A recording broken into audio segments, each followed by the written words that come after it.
त्रेता युग का समय था। लंका दहन और माता सीता की खोज के बाद वानर सेना समुद्र तट पर विश्राम कर रही थी। श्री राम चिंतित थे, क्योंकि लंका की ओर बढ़ने से पहले उन्हें अपने शत्रु रावण की मायावी शक्तियों और रहस्यमय अस्त्रों की पूरी जानकारी चाहिए थी। तभी देवर्षि नारद वहां प्रकट हुए।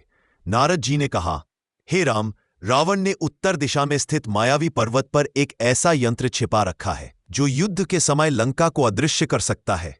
यदि वह यंत्र नष्ट न हुआ तो लंका विजय असंभव हो जाएगी। यह सुनते ही सभा में सन्नाटा छा गया। पर्वत अत्यंत दूर था और वहां पहुंचने का मार्ग राक्षसों, मायाओं और दैत्य शक्तियों से भरा हुआ था। श्रीराम ने चारों ओर दृष्टि डाली और फिर हनुमान जी की ओर देखकर मुस्कुराए। हे पवन पुत्र, क्या तुम यह कार्य कर सकोगे? हनुमान जी ने हाथ जोड़कर कहा, प्रभु की आज्ञा मेरे लिए जीवन से भी बढ़कर है। यह कार्य मैं अवश्य पूर्ण करूंगा। हनुमान जी ने अपना विशाल रूप धारण किया और एक ही छलांग में आकाश में उठ गए। नीचे समुद्र गर्जना कर रहा था और ऊपर बादल रास्ता रोक रहे थे। तभी मार्ग में कालनेमी नामक मायावी राक्षस ने उनका रास्ता रोक लिया। उसने साधु का वेश धारण कर लिया और कहा, वत्स हनुमान, आगे मत जाओ, यह मार्ग मृत्यु समान है। हनुमान जी मुस्कुराए। उन्होंने अपनी दृष्टि से ही राक्षस का असली रूप पहचान लिया। एक ही क्षण में उन्होंने कालनेमी को पकड़कर समुद्र में फेंक दिया। मायावी पर्वत का रहस्य। कुछ ही समय में हनुमान जी मायावी पर्वत पर पहुंच गए। यह पर्वत सामान्य नहीं था।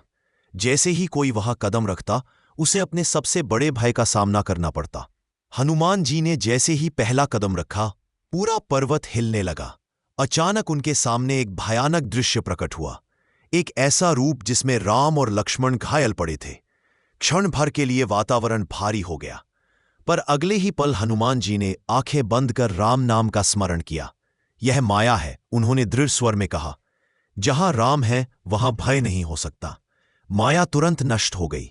दैत्यराज भैरव से या गुफा के भीतर एक चमकता हुआ यंत्र था जिस पर रावण की मायावी शक्ति अंकित थी।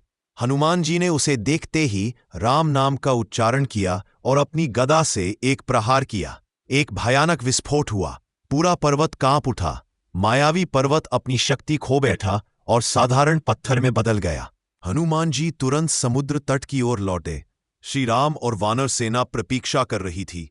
जैसे ही हनुमान जी ने सफलता का समाचार दिया, पूरा वातावरण जय श्री राम के जयघोष से गूंज उठा। श्री राम ने हनुमान जी को हृदय से लगा लिया और कहा, हे हनुमान, तुम्हारे बिना यह कार्य असंभव था।